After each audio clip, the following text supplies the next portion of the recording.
Assalamualaikum warahmatullahi wabarakatuh. Apa kabar teman-teman semuanya? Baiklah, pada video ini saya akan menjelaskan tentang alat ukur pada dunia kelistrikan, salah satunya yaitu multimeter atau biasa disebut dengan avometer. Mengapa alat ini disebut dengan avometer? Karena alat ini berfungsi untuk mengukur arus ataupun satuan ampere, tegangan dengan satuan volt, dan hambatan dengan satuan ohm. Maka dari itu, alat ini dinamakan avometer. Untuk avometer atau multimeter ini terdiri dari dua jenis atau terbagi dari dua jenis. Yang pertama analog dan yang kedua itu digital. Seperti ini ya.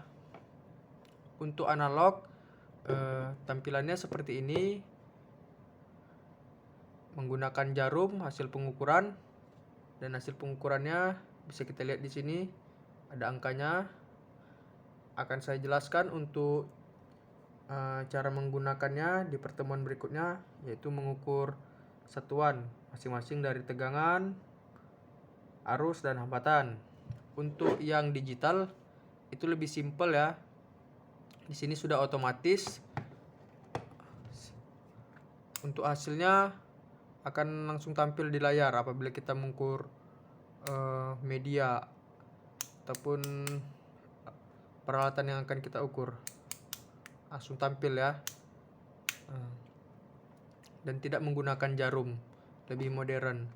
Tetapi saya sarankan apabila kita ingin menggunakan multimeter yang digital, sebaiknya kita mengetahui bagaimana cara mengoperasikan atau menggunakan multimeter analog terlebih dahulu. Karena kita sudah mengetahui konsepnya, bagaimana cara menggunakannya, baru kita bisa menggunakan yang digital yang lebih praktis. Untuk yang pertama, saya akan jelaskan bagian-bagian dari multimeter analog. Setelah kita mengetahui apa fungsi dari alat ini, kita harus mengetahui bagian-bagian atau fitur-fitur yang ada di peralatan multimeter analog ini. Yang pertama tadi sudah saya jelaskan. Di sini display hasil penunjukan hasil ukur yang akan kita ukur. Di sini yang kedua ada jarum ataupun pointer yang berguna untuk menunjukkan angka ataupun harga dari besaran yang kita ukur, baik itu AC volt, DC volt, arus, dan hambatan ataupun ohm. Yang ketiga ataupun yang selanjutnya, di sini ada zero correction yang berguna untuk mengkalibrasi pointer ataupun jarum ini menunjukkan angka 0. Karena sebelum mengukur kita harus pastikan jarum ini tepat berada pada posisi 0. Dan yang selanjutnya, yang keempat, ini ada knob zero correction. Ini sama seperti zero correction, tapi ini digunakan untuk pengukuran ohm. Akan saya jelaskan pada akhir video. Dan yang selanjutnya, di sini kita bisa lihat panel dari multimeter. Di sini menunjukkan satuan skala ukur yang akan kita gunakan nantinya sesuai dengan kebutuhan kita. Apabila kita ingin mengukur AC volt atau tegangan bolak-balik, kita posisikan selector switch ke posisi AC volt sesuai dengan kebutuhan kita. Di ini dimulai dari angka 10 volt sampai 1000 volt. Ini yang bisa diputar ini namanya selector switch yang berguna untuk mengarahkan kesatuan yang ingin kita ukur. Seperti ini apabila kita ingin mengukur ohm atau hambatan pada resistor ataupun pada benda, kita putar selector switch-nya ke arah ohm ya. Ini dimulai dari kali 1 sampai kali 10.000, 10k ohm. Di sini ada DC miliampere, ini untuk arus dengan satuan mili dari 2,5 sampai 0,25 ampere. Jadi dia tidak bisa mengukur di atas 0,25 ampere ya. Kurang dari 1 ampere dia bisa mengukurnya, kecil sekali. Untuk yang selanjutnya di sini ada DC volt atau tegangan searah. Ini 0,25 sampai 1000 DC volt. Maka kita putar seperti itu juga ke arah DC volt. Ya. Untuk selanjutnya kita bisa dilihat di sini ada lubang COM, bertuliskan COM atau common, negatif dan positif yang berwarna merah, ada tanda plusnya. Ini namanya lubang terminal untuk probe negatif ataupun netral, dan ini lubang terminal untuk probe positif. Ini yang dinamakan probe. Jadi ini probe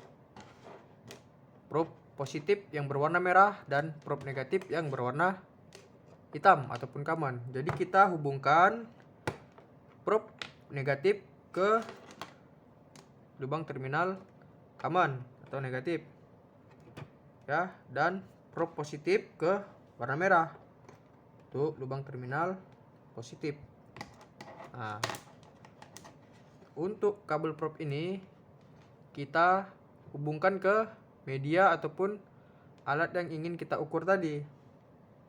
Kita hubungkan, akan saya jelaskan pada pertemuan kedua bagaimana cara menggunakan ataupun mengukur media dengan menggunakan multimeter. Untuk zero correction tadi seperti ini ya. Apabila kita menggunakan satuan ohm untuk mengukur, sebelumnya kan kita harus kalibrasi terlebih dahulu. Ya, terlebih dahulu kita kalibrasi apabila ingin menggunakan ini satuan ohm, ya. Yang pertama ini kan belum menunjukkan angka 0 ya, maka kita kalibrasikan sampai dia tepat pada angka 0 ya, seperti ini ya.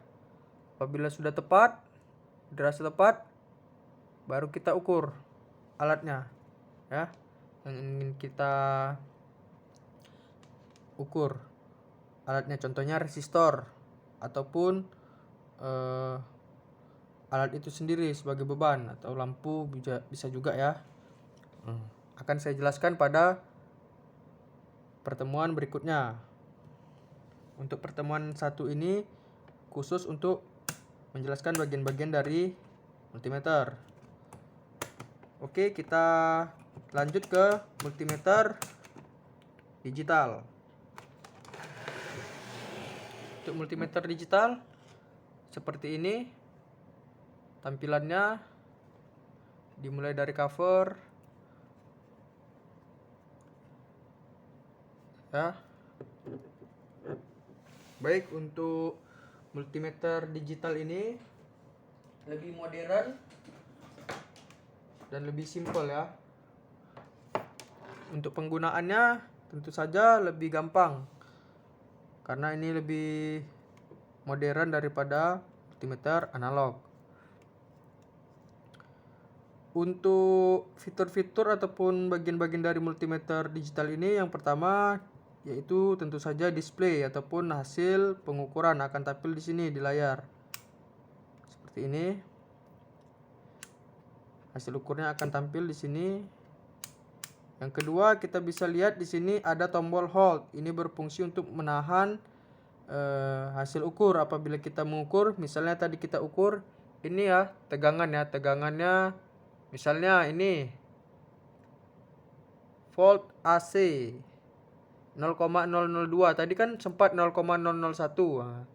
Apabila kita tadi mengukur, kita hold, kita tahan, maka ini dia tidak akan berubah-ubah hasil harganya. Jadi setelah kita hold, kita catat hasil pengukurannya. Setelah kita ingin menggunakan lagi, jangan lupa ditekan kembali holdnya, karena kalau dia sudah terkunci, kita mengukur untuk alat yang lainnya atau pada tegangan lainnya, dia tidak akan berubah angkanya karena dia masih mengunci hasil pengukuran tadi. Jangan lupa kita tekan kembali.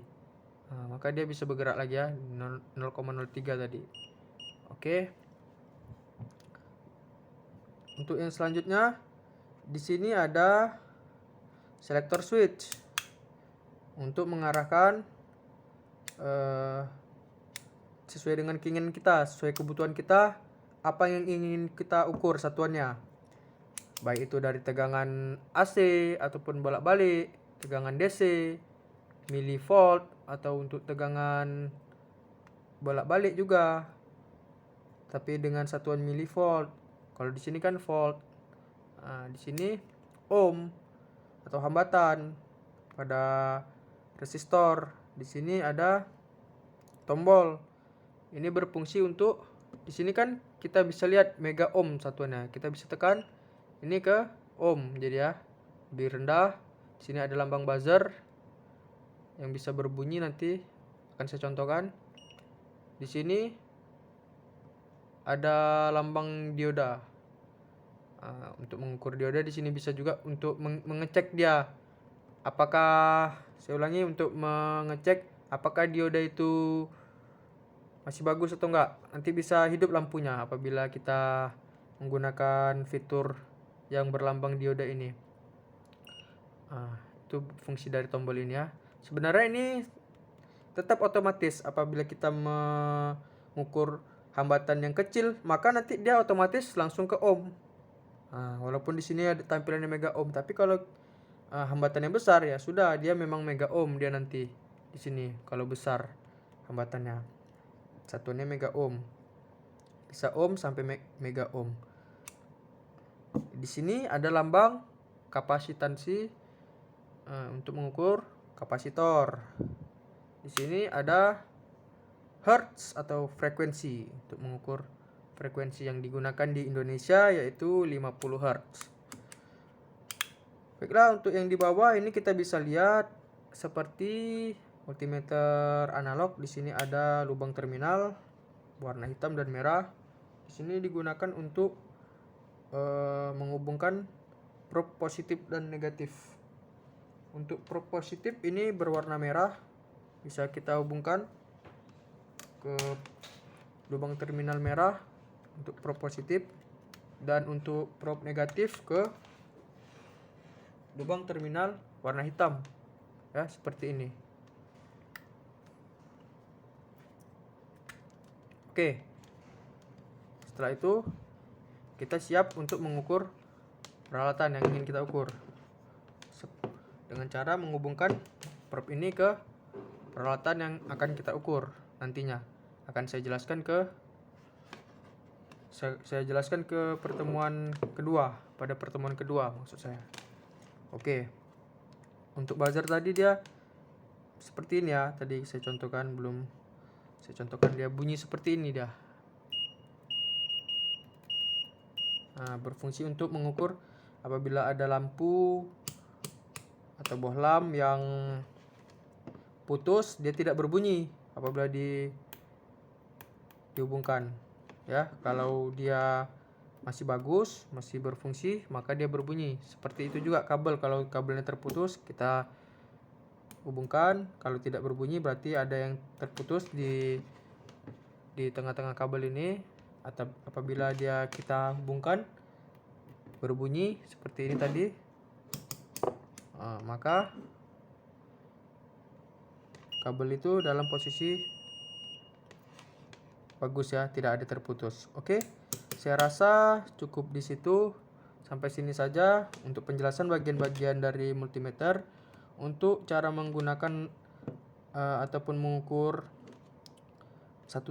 satuan dari masing-masing multimeter ini akan saya jelaskan pada pertemuan berikutnya. Terima kasih. Assalamualaikum warahmatullahi wabarakatuh.